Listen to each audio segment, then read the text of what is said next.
Hello friends, how are you? My name is Pooja. We have been discussing the fundamental unit of life, class 9th NCERT 5th number chapter. Okay, today we will talk about the cell wall and cytoplasm. तो पहले हम cytoplasm के बारे में पढ़ लेते हैं कि साइटोप्लाज्म क्या होता है, डेफिनेशन क्या है.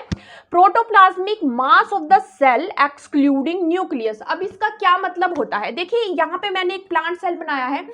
सेल के अंदर जो है न्यूक्लियस होता है, डिफरेंट ऑर्गेनल्स होते हैं और एक फ्लूइड कंटेंट इसके अंदर होता है. एक फ्लूइड जो है वो सेल के अंदर भरा होता है. ये जो फ्लूइड है वो सारे सेल के अंदर होता है.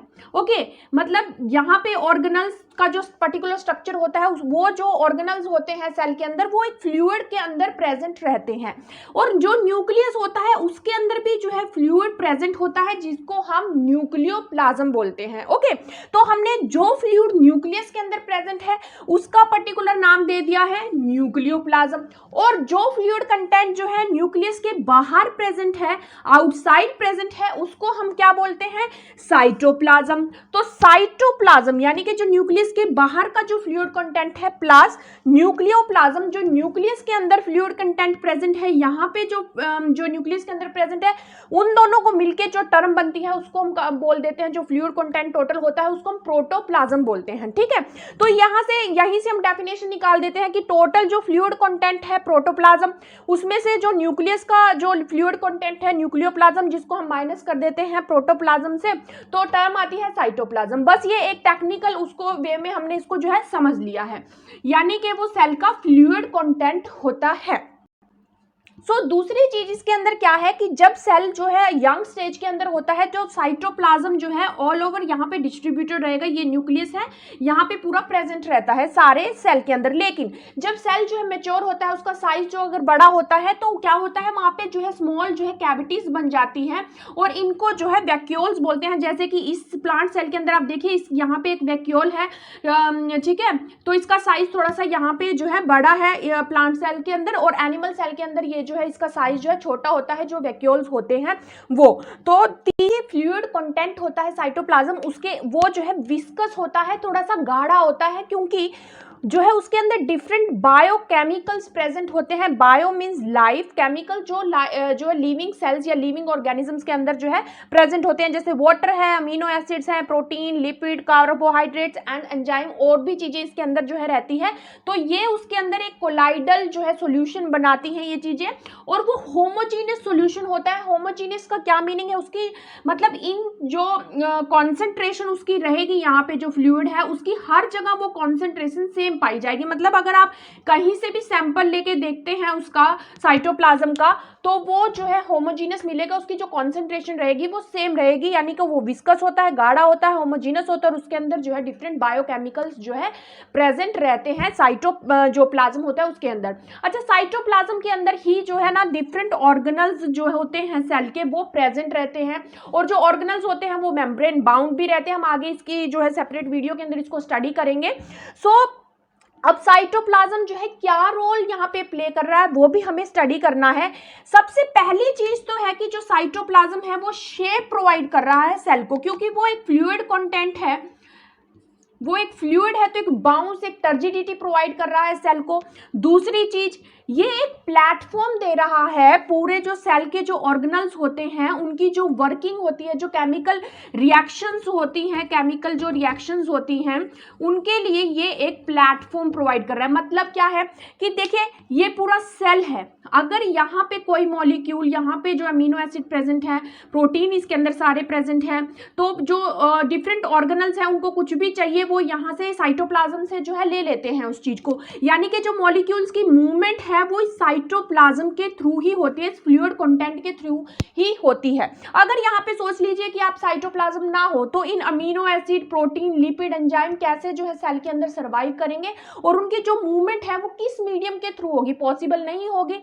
तो इसीलिए ये फ्लूइड जो कंटेंट है उनकी मूवमेंट के अंदर जो है हेल्प करता है, जिसकी वजह से वो कहीं भी सेल के अंदर जहां पे भी जिस ऑर्गेनल को चाहिए होता है वो वहां से साइटोप्लाज्म से उसको ले लेता है. तीसरा जो है वो है कि ये प्रोटेक्शन प्रोवाइड कर रहा है सेल को, ठीक है। एक तरह से ये उसको मैकेनिकल जो है प्रोटेक्शन प्रोवाइड कर रहा है, क्योंकि ये इसको थोड़ा बाउंस देता है, एक पर्टिकुलर शेप के अंदर दे रहा है, उसको टर्जिडिटी मेंटेन करके रख रहा है। अगर थोड़ा सा सेल के ऊपर कुछ प्रेशर जो है आ जाता है, लेट्स से कि उसकी जो शेप है थोड़ी बहुत जो है यहाँ से थोड़ा चेंज हो जाती है, तो क्या होगा कि ऑर्गेनल्स के ऊपर भी इफेक्ट पड़ेगा, वो इस साइड में थोड़ा सा मूव करने की कोशिश करेंगे अगर थोड़ा सा ज्यादा प्रेशर उनके ऊपर लग जाता है।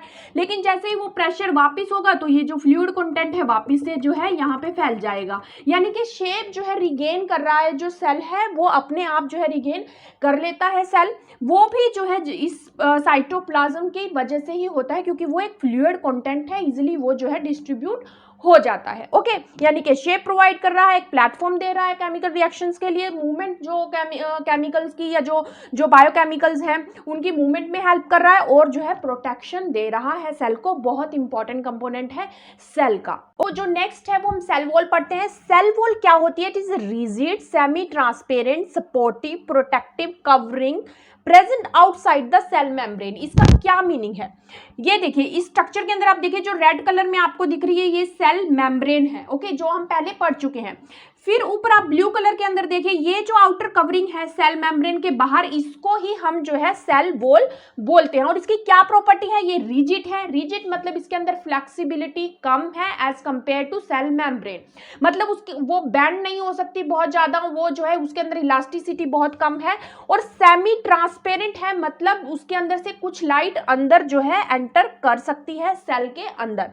सपोर्टिव है, प्रोटेक्टिव कवरिंग है, मतलब वो सपोर्ट दे रही है सेल मेम्ब्रेन को और प्रोटेक्ट कर रही है मैकेनिकल इंजरी से इस पूरे जो है प्लांट सेल को। ओके, सो इसी को हम बोलते हैं, और ये आउटसाइड होती है सेल मेम्ब्रेन, इसको हम जो है सेल वॉल बोलते हैं। रिजिड है, सेमी ट्रांसपेरेंट है, सपोर्टिव है, प्रोटेक्टिव कवरिंग है। ये कहाँ पे प्रेजेंट रहती है? प्लांट सेल के अंदर मेनली ये प्रेजेंट रहती है। प्रोकैरियोट्स के अंदर फंजाई और प्रोटिस्ट जो एक अलग जो है किंगडम है माइक्रो ऑर्गेनिजम्स का, उनके अंदर भी जो है ये सेल वॉल प्रेजेंट होती है। मेन इसके अंदर है कि एनिमल सेल के अंदर जो है सेल वॉल प्रेजेंट नहीं होती है। Okay, so made up of the cellulose, ये जो है किससे बनी होती है? सेलुलोज से मिलकर जो है ये बनी होती है, जो कि एक फाइब्रस कार्बोहाइड्रेट है। फाइब्रस उसका जो है स्ट्रक्चर होता है थिन लाइक, जिसको थिन थ्रेड लाइक स्ट्रक्चर बोलते हैं।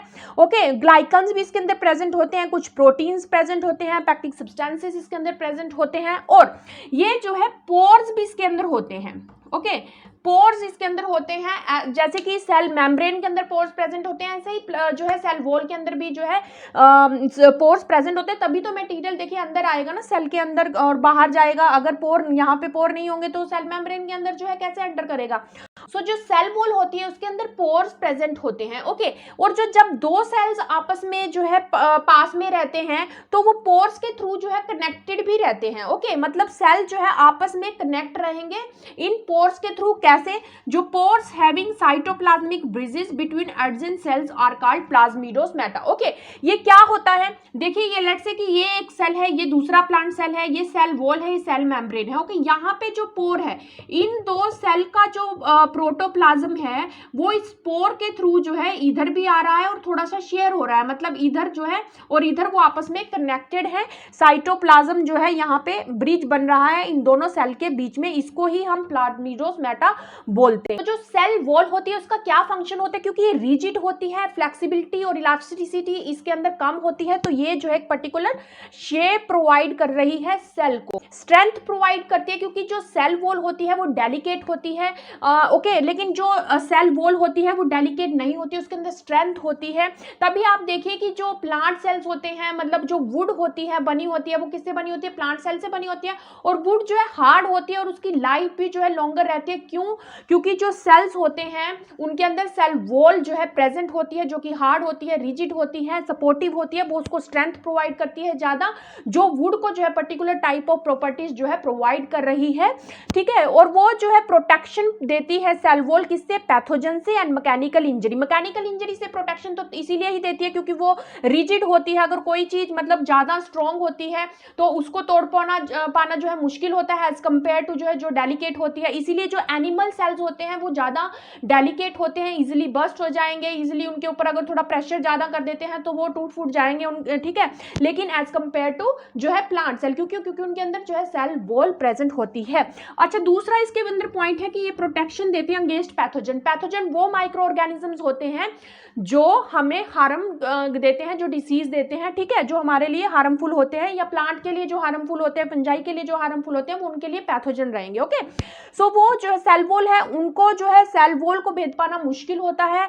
वो उन कई बार जो सेल वॉल होती है, स्टडी के अंदर ये भी पाया गया है, रिसर्च के अंदर ये पाया गया है कि उसके अंदर प्रोटीन्स प्रेजेंट होती हैं सेल वॉल के अंदर ऐसी, जो कि पैथोजन की एंट्री को सेंस कर सकती हैं, सेल को जो है अलार्म कर सकती हैं कि पैथोजन जो है अटैक करने वाला है। तो वहां भी जो है वो अपना जो प्रोटेक्शन मैकेनिज्म है सेल वो एक्टिव कर देता है, यानी कि प्रोटेक्शन अगेंस्ट वो पैथोजन जो है एक प्रोवाइड करती है। अब अगला इसके अंदर पॉइंट है कि लिमिटेड एंडोस्मोसिस। इसका क्या मीनिंग है? ओस्मोसिस, एंडोस्मोसिस हम पहले पढ़ चुके हैं कि जो सेल होता है अगर उसको हाइपोटोनिक सॉल्यूशन के अंदर रख देते हैं तो सेल जो है अगर उसका साइज इतना है तो वाटर उसके अंदर एंटर कर जाता है और वो स्वेल कर जाता है। क्यों? क्योंकि जो वाटर है बाहर जो है उसकी कॉन्सेंट्रेशन हाई होती है एज कम्पेयर टू सेल के साइटोप्लाज्म के, और वो जो है हाई कॉन्सेंट्रेशन से लो कॉन्सेंट्रेशन की तरफ वाटर जो है मूव करता है, यानी वो सेल के अंदर जो है एंटर करेगा और सेल जो है स्वेल्स कर जाता है। इसी को हम एंडोस्मोसिस बोलते हैं। लेकिन प्लांट सेल के अंदर जो है ये लिमिटेड हो जाती है because of this cell wall. कैसे? क्योंकि जैसे ही जो है वाटर इसके अंदर एंटर करेगा, वाटर एंटर कर रहा है और जो सेल वॉल है वो भी जो है इक्वल प्रेशर जो है क्रिएट करती है वाटर के ऊपर, जो एंट्री के ऊपर, तो जिसकी वजह से जो है उसके अंदर कुछ टाइम बाद जो है वाटर एंटर करना जो है रुक जाता है, यानी कि एंडोस्मोसिस जो है बहुत ज्यादा नहीं होगी। नेक्स्ट पॉइंट जो है वो ये है कि जो सेल्स जिनके अंदर जो है सेल वॉल प्रेजेंट होती है वो ज्यादा एनवायरमेंट वेरिएशंस को जो है सहन कर सकते हैं as compare to the cell जिनके अंदर सेल वॉल नहीं होती है। मतलब एनिमल सेल के कंपैरेटिवली जो प्लांट सेल है वो ज्यादा जो है एनवायरमेंट वेरिएशन, उनकी जो सराउंडिंग है उसके अंदर जो मीडियम प्रेजेंट है उसके कारण जो वेरिएशंस होती हैं उसको वो ज्यादा जो है सहन कर पाते हैं। ओके, अब एक हम पढ़ लेते हैं कि जो प्लांट सेल्स होते हैं उनके अंदर जो प्लाज्मोलाइसिस होता है वो क्या होता है। प्लाज्मोलाइसिस सेल के अंदर होता है हाइपरटोनिक सॉल्यूशन के अंदर, और हाइपोटोनिक सॉल्यूशन मैंने पहले आपके साथ डिस्कस कर चुकी हूँ कि क्या होता है। उसके अंदर जो सेल होते हैं वो श्रिंक कर जाते हैं, मतलब पहले अगर उसका साइज इतना है तो वाटर उससे जो है बाहर आ जाता है और उसकी जो साइज है वो श्रिंक कर जाता है। जब हम माइक्रोस्कोप के अंदर स्टडी करते हैं तो हमें कैसा दिखाई देता है सेल, जो प्लाज्मोलाइज सेल है या फिर जो टर्जिड सेल है वो कैसा दिखाई देगा? ऐसा। जो टर्जिड सेल होता है जिसके अंदर कोई जो है सेल की मतलब वाटर की जो मूवमेंट है बाहर या अंदर नहीं हो रही होती है, वो अपनी एक पर्टिकुलर शेप के अंदर है, तो वो ऐसा दिखाई देगा। लेकिन जब सेल के अंदर जब वाटर का जो कंटेंट है वो बाहर आ जाता है, उसके अंदर वो श्रिंक कर जाता है, तो देखिए ये जो है डिटैच हो गई है cell membrane from cell wall. Cell wall तो ऐसे की ऐसी ही है, यहाँ पे आपको स्ट्रक्चर के अंदर दिख रही है, लेकिन जो सेल मेम्ब्रेन है वो सिकुड़ गई है, उसका जो सेल का जो साइटोप्लाज्म का और सेल मेम्ब्रेन का जो साइज है वो सिकुड़ गया है ऐसे। ओके, इसी को हम जो है प्लाज्मोलाइज सेल बोलते हैं।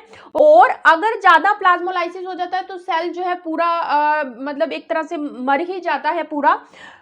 तो और इसकी इंपॉर्टेंट प्रॉपर्टी ये होती है कि ये लिविंग सेल्स के अंदर ही होती है जो प्लाज्मोलाइसिस होती है, डेड सेल के अंदर ऑस्मोसिस जो है कभी भी नहीं होता है। प्लाज्मोलाइज ये जो सेल है अगर इसको वापस हम हाइपोटोनिक सॉल्यूशन के अंदर अगर रख देते हैं तो वापस से वो अपनी शेप को जो है रिगेन कर सकते हैं, क्योंकि वो लिविंग है, उनके अंदर ऑस्मोसिस हो सकता है, वाटर जो है उनके अंदर एंटर कर जाएगा अगर उनको हम हाइपोटोनिक सॉल्यूशन के अंदर रख देते हैं। तो ये सब जो है सेल वॉल से रिलेटेड एंड साइटोप्लाज्म से रिलेटेड मैंने आपके साथ डिस्कशन किया है। आपको कोई भी जो है डाउट है तो आप कमेंट बॉक्स के अंदर जरूर लिखिए अपने डाउट। मेरी वीडियो आपको अच्छी लगी हो तो उसको लाइक, सब्सक्राइब एंड शेयर जरूर करिए, ज्यादा से ज्यादा लोगों के साथ उसको शेयर करिए, इससे मुझे मोटिवेशन मिलता है आगे वीडियो बनाने के लिए। मिलेंगे नेक्स्ट वीडियो के अंदर। Okay, bye, see you letter.